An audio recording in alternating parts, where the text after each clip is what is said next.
Olá, meus irmãos. Meu nome é Renata, para quem não me conhece, sou membro da Primeira Igreja Batista em Brasilândia. E hoje eu estou aqui com vocês para aprendermos juntos sobre a Epístola de Judas. Mas antes de começar, vamos fazer o seguinte. Vai lá, pega a sua Bíblia, que é muito importante. Pega uma caneta, um papel, um bloco de anotações para você fazer suas anotações, tá? E um copo de água também, caso você sinta sede. Vai lá rapidinho. Vou ficar aqui aguardando. Bom, já que você já pegou o seu material para estudo, procure um lugar onde tenha tranquilidade, não tenha movimentação, nem barulho, para que você possa se concentrar, onde você possa estar com seu coração, seu ouvido aberto para aprender mais um pouquinho da palavra de Deus. Agora vamos começar, vamos orar, vamos falar com o nosso Pai, antes de começarmos o nosso estudo de hoje. Oremos.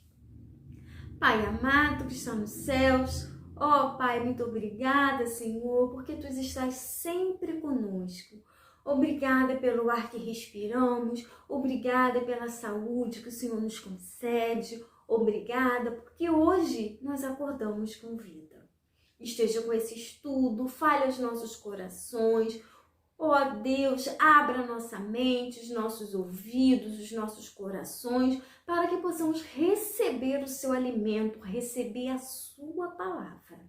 Obrigada por tudo, meu Paizinho. É o que eu te peço, em nome do seu Filho amado Jesus. Amém.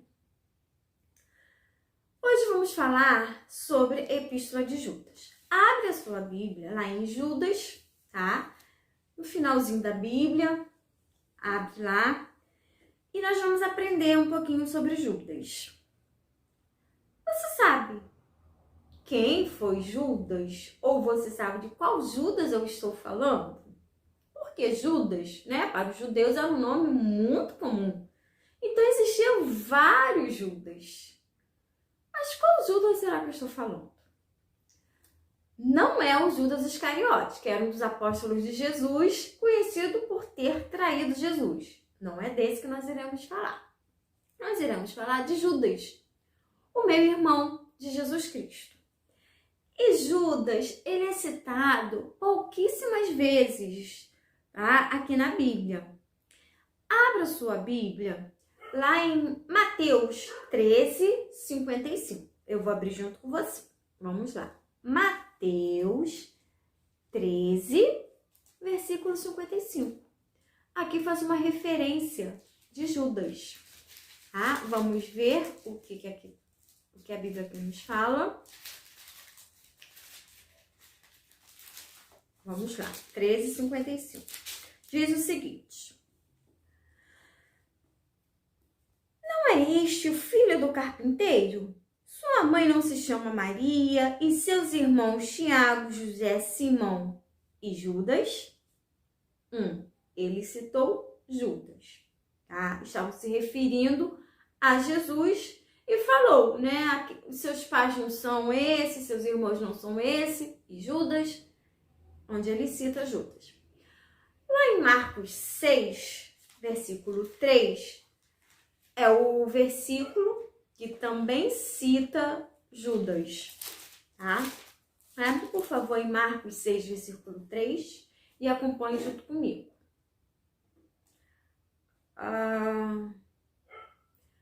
Este não é carpinteiro, filho de Maria, irmão de Tiago, de José, de Judas e de Simão? E suas irmãs não estão aqui entre nós? E escandalizavam-se por causa dele. Mais uma vez, Judas é citado em Mateus, em Marcos, tá? E uma coisa interessante também, que durante todo o ministério de Jesus aqui na Terra, os irmãos de Jesus não criam nele. E possivelmente, após a ressurreição, eles passaram a crer em Jesus Cristo. E uma coisa que eu queria mostrar para vocês, lá em Judas, né? Um dos pontos marcantes de Judas, né? É o seu caráter. a sua humildade. Porque logo no primeiro versículo diz o seguinte, acompanha comigo. Judas, servo de Jesus Cristo e irmão de Tiago, aos chamados e amados em Deus Pai, guardados em Jesus Cristo. Aqui nós vemos a humildade dele. Servo de Jesus Cristo. Já se coloca como servo. E 2, irmão de Tiago. Ele poderia muito bem se promover irmão de Jesus Cristo. Mas não, ele foi bem humilde. Ele colocou irmão de Tiago. Até porque também Tiago, ele era um dos líderes da igreja primitiva. Então, Tiago era conhecido. Judas nem tanto. Então, nesse versículo primeiro, ele se mostra bem humilde, se colocando como irmão de Tiago. Ele não faz menção em ser irmão de Jesus Cristo. E logo no versículo 2, ele fala: misericórdia, paz, amor sejam multiplicados. Então, em Judas 1, nós podemos ver que é uma carta que ele está escrevendo.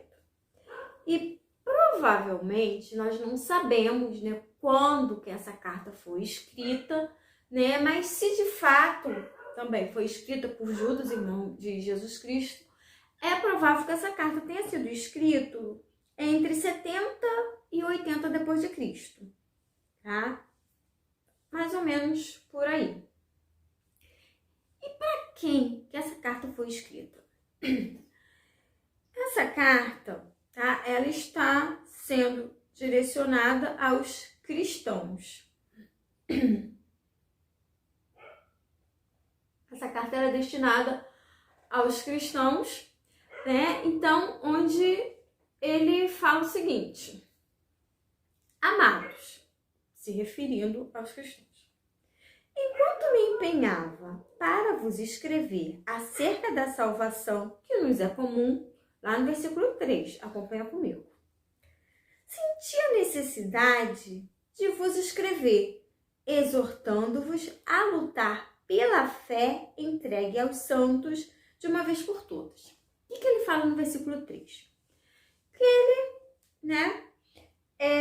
estava com desejo de escrever uma carta para aquela igreja. Sendo que ele sentiu uma necessidade muito grande de fazer uma exortação. O que é exortação? Fazer um chamamento, fazer um alerta, onde ele queria exortar,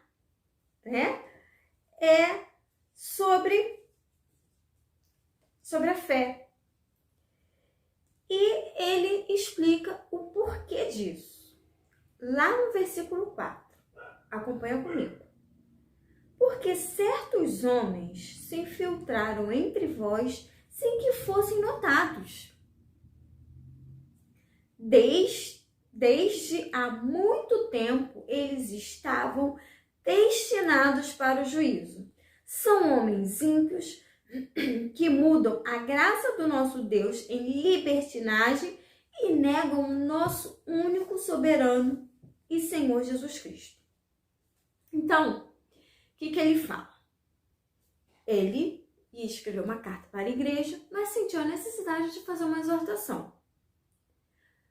Exortando sobre que homens ímpios tinham se infiltrado ali. E que eles não reconheciam a graça do nosso Senhor Jesus Cristo. E com isso eles viviam em libertinagem e negavam o nosso único e soberano Jesus Cristo.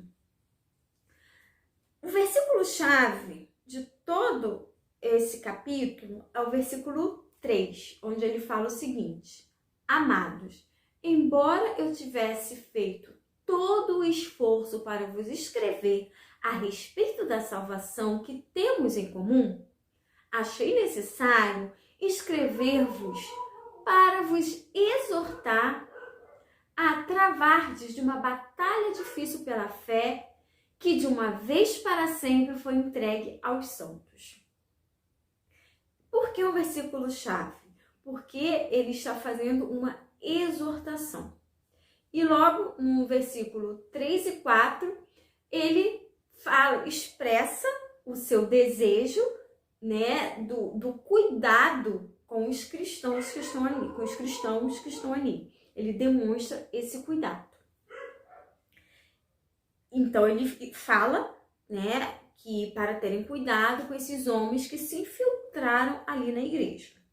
E logo em seguida ele diz o seguinte: mas, versículo 5, acompanha comigo. Mas que já soubesses de tudo isso, quero lembrar-vos de que depois de libertar um povo da terra do Egito, o Senhor destruiu os que não creram. 6. Os anjos que não mantiveram seus domínios, mas deixaram sua própria habitação, ele os tem confinado nas trevas em algemas eternas, para o juízo do grande dia. 7. As semelhanças desses anjos, Sodoma e Gomorra, e as cidades circunvizinhas que praticaram imoralidade e relações sexuais contra a natureza, foram postas como exemplo, sofrendo a pena do fogo eterno. Então, o que ele está querendo dizer nesse versículo? Ele lembra aos cristãos, tá, de vários exemplos que aconteceram lá no passado e que houve uma consequência, onde Deus os puniu, tá? E ele cita especificamente os exemplos dos israelitas, dos anjos dos dias de Noé e dos sodomitas. São os 3 exemplos que ele cita. Tá? Houve pecado? Sim. Também houve consequência. Tá? Deus os puniu. E ele faz esse alerta, né, contra esses homens, porque ou seja, esses homens eles tinham sido infiltrados, eles estavam pregando uma coisa que não condiz com a palavra de Deus, né? Pregando que Deus é o Deus de graça, e por ser um Deus de graça, tudo poderia ser feito, né? Mas só que Judas vai lá no exemplo e dá os 3 exemplos. Ele prova o contrário. Houve o pecado? Sim. É um Deus de graça? É, mas também é um Deus de justiça, tá? E para todos eles houve uma consequência, houve uma punição. Mas isso vamos deixar para a nossa próxima aula. Legal? Aguardo vocês na nossa próxima aula para finalizar a Epístola de Judas. Até breve!